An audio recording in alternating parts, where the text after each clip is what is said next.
আসসালামু আলাইকুম। সমস্ত প্রশংসা আল্লাহর জন্য এবং দরিজ নবী করিম সাল্লাল্লাহু আলাইহি সাল্লামের জন্য। আজ যারা বিশিষ্টজন এখানে রয়েছেন, হীরালাল ভগত কলেজের প্রিন্সিপাল মহাশয় এবং এই প্রতিষ্ঠানের প্রতিষ্ঠাতা, তার সাথে সাথে ইসলাম দরুদি মা বোনেরা এবং ইসলামের আরো শুভাকাঙ্ক্ষী যে স্কলার রয়েছেন তারা,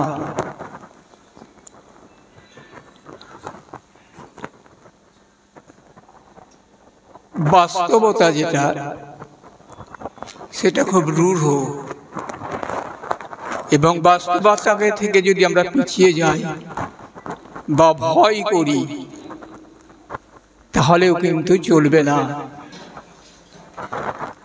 অতএব বাস্তবতাকে জুঝতে হবে আমাদের। সেই পরিপ্রেক্ষিতে যদি আমরা বিচার করি তাহলে আজ বিশ্বের ক্ষেত্রে ইসলাম জাতির যে বাস্তবতা সেটা যদি বিচার্য হয় তাহলে আমরা এগিয়ে আছি না পিছিয়ে আছি? নিঃসন্দেহে বলবো পিছিয়ে আছি, সেই কথাই বলা হলো এবং তার জন্য শিক্ষা দায়ী সেটাও বলা হলো। এই যে পিছিয়ে আছি, এই পিছিয়ে থাকার কারণ কি আমাদের লিডারশিপের জীবন ব্যবস্থার অসম্পূর্ণতা, না আমার ধর্মীয় সংবিধান আল কোরআনের অসম্পূর্ণতা, না আমার? এটা কিন্তু বিচার্য। এটা প্রশ্ন রাখা হলো, নিজেরাই বিচার করবেন, উত্তর পাবেন, এ নিয়ে আমি বলবো না। দ্বিতীয় হলো, ভারতবর্ষ ডেমোক্রেটিক কান্ট্রি, এখানে আমরা মাইনরিটি, যার জন্য এখানকার পরিবেশ নিয়ে আমাদের অসন্তুষ্টি থাকতে পারে, আমাদের অক্ষমতা থাকতে পারে এবং এটাকে আমরা হয়তো দোষণীয় বলতে পারবো এবং কিছু অপারেশন আমাদের উপর হয়, কিন্তু আমরা কোথাও তো মেজরিটিও আছি। তাদের দিকে তাকালে কি মনে হয়? তাহলে আমি যখন জাতিগতভাবে বিশ্বের দরবারে আমি কম্পেয়ার করছি তখনও পিছিয়ে রয়েছি, আমি যখন নিজের জায়গায় রয়েছি তখনই কি আমি এগিয়ে আছি? 57টা মুসলিম কান্ট্রি রয়েছে, সেখানেও কি আমরা এগিয়ে আছি? ভারতে আমরা পিছিয়ে আছি, তার অনেক কারণ থাকতে পারে, কিন্তু বাইরে যেখানে আমি স্বতন্ত্র সেখানে কি আমি এগিয়ে আছি? কি মনে হয় না? তাহলে কারণটা কি? কারণটা কোথায়? যদি বলি যে আজকের যে ইসলামের যে ক্লাসিক্যাল বিউটি, তার সাথে আজকের যে আধুনিকতা, তার যে সংঘাত, সেই সংঘাতই ফাঁক ফোকর সৃষ্টি করছে এবং ইসলামের যে স্পিরিচুয়াল ওয়ার্ল্ড, সেই ওয়ার্ল্ডে যখন আমি বিচরণ করছি এবং আমার যে জাহেলিয়াত আমাকে যারা পিছনে টানছে, সে জাহেলিয়াতে কি আমাকে পিছনে টানছে? এই আধুনিকতার হাতছানি দিয়ে, এই সায়েন্স অ্যান্ড টেকনোলজির হাতছানি থেকে আমার যে আনুগত্য, আমার যে ক্লাসিক্যাল বিউটি, সেখানে কি ধস নামাচ্ছে? যদি বিচার করা যায়, এডুকেশন এবং সায়েন্টিফিক ওয়ার্ল্ড এবং টেকনোলজি আমার মননে বা মানসিকতায় বা গভীর প্রত্যয়ে বা মানবিকতায় কোথাও কি ব্যাঘাত ঘটাচ্ছে? এই ফান্ডামেন্টাল কোশ্চেন যদি আমার সামনে রাখা হয়, তাহলে আমি দেখব, আমার যেটা মনে হয় সেটা হলো যে জীবনের যে দুটো স্তর রয়েছে, একটা তাৎক্ষণিক দিক, একটা জীবনের গভীর দিক রয়েছে। আজকের সায়েন্টিফিক ওয়ার্ল্ড যে টেকনোলজি এবং যে প্রত্যয় নিয়ে হাজির হয়েছে, সায়েন্স আলাদা জিনিস, সেটা গভীরের জিনিস। টেকনোলজি তার অ্যাপ্লিকেশন, এবং টেকনোলজির অ্যাপ্লিকেশন থেকে বিজনেসম্যান বিজনেস করছে। অতএব বিজনেস কিভাবে চলবে সেই অনুযায়ী সেই টেকনোলজি বানাচ্ছে, এবং মানুষের যাতে অল্প আকৃষ্ট হয় এবং মানুষের যে ক্ষণস্থায়ী এন্টারটেনমেন্ট বা বিনোদনের জায়গায়, সেখানে সুশ্রুতি দিয়ে আমার মনে হচ্ছে যে জীবন গভীরে যাওয়ার আগেই তার উপর স্তরের টেকনোলজির যে মায়া এবং যে মজা, তাতে আমাকে পাগল করেছে এবং আপ্লুত করে রাখছে। যার জন্য যারা ধর্মও করছি, তারা ইসলামের যে গভীর তাত্ত্বিক ক্লাসিক্যাল বিউটি, সেটাতে রিচ করতে পারছি না। ওপরের ভাষা লেয়ারে ভেসে যাচ্ছি। সেটাই অবস্থা হয়েছে আজ 57 মুসলিম কান্ট্রি। ইসলামের যে সৌন্দর্য, যে মাধুর্য, যে প্রত্যয়, যে পারপাস অফ লাইফ, সেটা চেষ্টা করছি ভাই, কিন্তু ফেসে যাচ্ছে। আল্লাহ রাব্বুল ইজ্জাত জানেন আমার উইকনেস, যার জন্যই তিনি বলেছেন জেনা মহাপাপ, কিন্তু তার আগেও বলেছেন আমার দুর্বলতা আছে, অতএব জেনা যেখানে হয় সেখানেও যাওয়ার জন্য নিষেধ।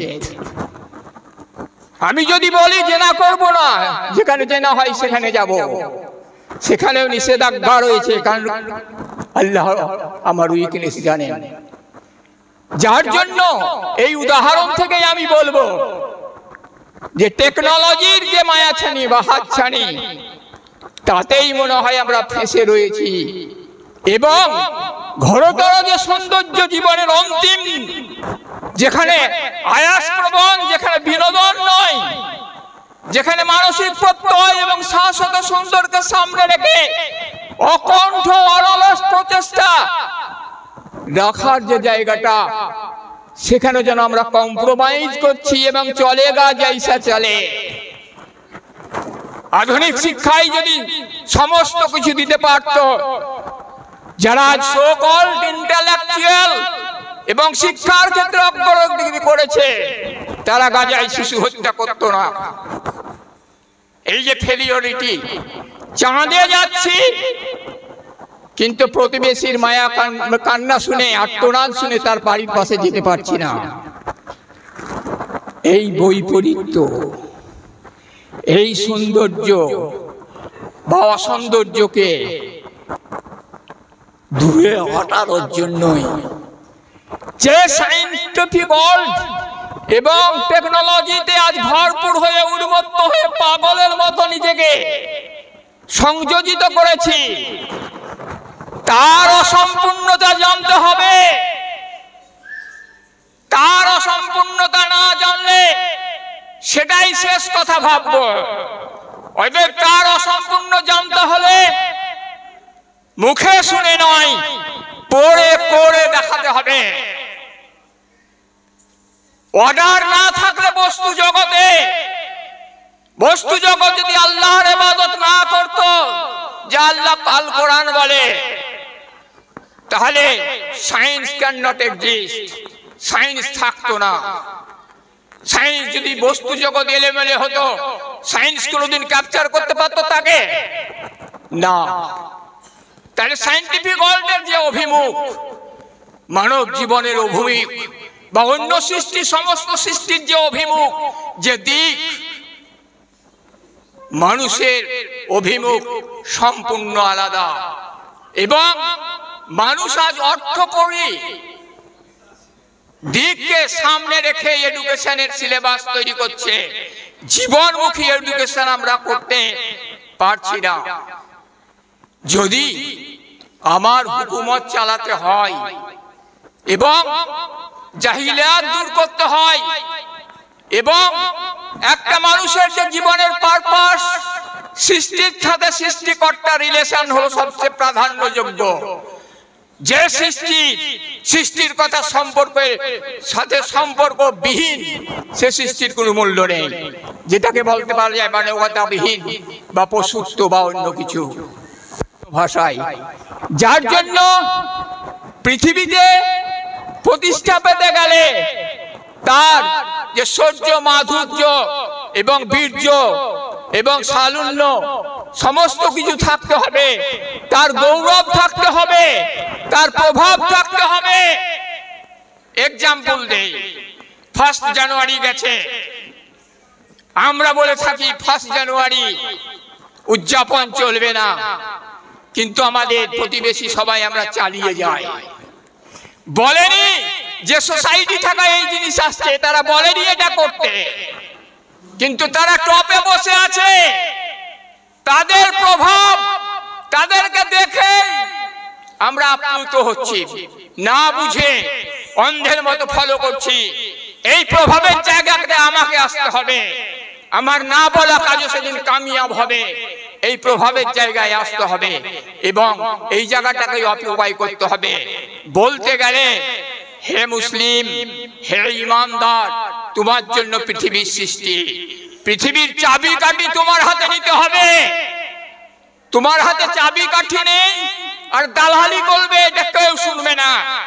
আর তোমাকে যদি চাবিকাঠি পেতে হয়, তাহলে ইসলামের যে সার্বিক দৃষ্টিভঙ্গি, ইসলাম যে হাজারো উইন্ডের সমাবেশে সমন্বিত, সেই হাজারো উইন্ডো দিয়ে দেখতে হবে ইসলামকে। এক পেশে এক উইন্ডো দিয়ে ইসলামের কোনোদিনই অগ্রগতি হবে না। ব্যালেন্স সিস্টেম ইসলাম এবং সার্বিক জীবন ব্যবস্থা ইসলাম। অতএব ইসলামের ঝান্ডা তুলে ধরতে হলে তোমাকে পৃথিবীর বস্তু জগৎ থেকে আরম্ভ করে আধ্যাত্মিক জগতের চাবিকাঠি তোমার হাতে হতে হবে। এ সত্য তুমি অস্বীকার করতে পারো না। এই মেসেজ যদি না দাও, তুমি আংশিক ইসলাম পালন করছো, আংশিক ইসলামের যে কথা বলছো, পূর্ণ ইসলামের কথা বলো না। এবং পূর্ণ ইসলামের কথা কিন্তু আল কোরআন এবং আমার নবীর জীবন পদ্ধতিতে আমরা পাই। সেই জায়গাটাকে আমাদেরকে চেরিজ করতে হবে এবং ফান্ডামেন্টাল হতে হবে। এবং বস্তু জগৎ থেকে আরম্ভ করে যে জগৎ নিয়ে আজ তাবড়াচ্ছে অন্য জাতি, সেই ওই জগতের করয়াত্ত করতে হবে। এবং ওই বস্তুও যে আল্লাহ রাব্বুল ইজ্জাতের ইবাদত করছে, সেই জিনিসটা তুমি যদি বুঝাতে না পারো, তাহলে কোনোদিনই তুমি কামিয়াবি পাবে না। যার জন্য আজকে আমাদের দরকার রয়েছে উভয় শিক্ষায় শিক্ষিত হওয়া। এবং উভয় শিক্ষায় যখন আমরা শিক্ষিত হব, পরিপূর্ণতা পাবো। এর জন্য আমি মায়েদের বলবো যে মায়েদের হাতে কাদর গোটা রয়েছে, তাদের শিশুকে সম্পূর্ণ শিক্ষা দেন। আল্লাহ রাব্বুল ইজ্জাতের কথার সাথে চাঁদ সুন্দর, তার সাথে সাথে সুন্দর সৃষ্টিকর্তারও কথা বলেন এবং আপনারাই সমাজের পরিবর্তন করতে পারবেন। আপনারা শক্ত হাতে আপনাদের শিশুকে ভালোভাবে তৈরি করে প্রকৃত ইসলাম এবং ইসলামের যে সার্বিক দৃষ্টিভঙ্গি, মুফতি সাহেব বলেছে যে নামাজ রোজাই সব নয়, এটা ফান্ডামেন্টাল, তার সাথে যে আনুষঙ্গিক যে জিনিস রয়েছে সেটা আমাদেরকে জানতে হবে। এই প্রতিষ্ঠান সম্পর্কে আমি বলি, এই প্রতিষ্ঠানে যখন প্রথমে আসতাম তখন কিরকমই মনে হতো, আজকে যেন প্রচণ্ড গোছালো এবং প্রাণ ফুটে যায়। আমি চাইবো এবং এই প্রতিষ্ঠানের যে মানুষটি যিনি কর্ণধার, তার ফিলোসফি সম্পর্কে আমি অতপ্রতভাবে জানি। আমি মাওলানা হিসাবে তাকে আমার ট্রাস্টি করেছিলাম। তারও কারণটাই হলো যে তার ফিলোসফিটাই আসল। ফিলোসফি অনুযায়ী মানুষ আসতে পারে, তার সচেতনতাটাই সমাজকে উদ্বুদ্ধ করে, সচেতনতা থেকেই সে এগিয়ে আসে কাজ করতে। সেই জায়গাটাই যদি অপঙ্কিলতা থাকে, অসম্পূর্ণ থাকে, তাহলে তার কাজও অসম্পূর্ণ হবে।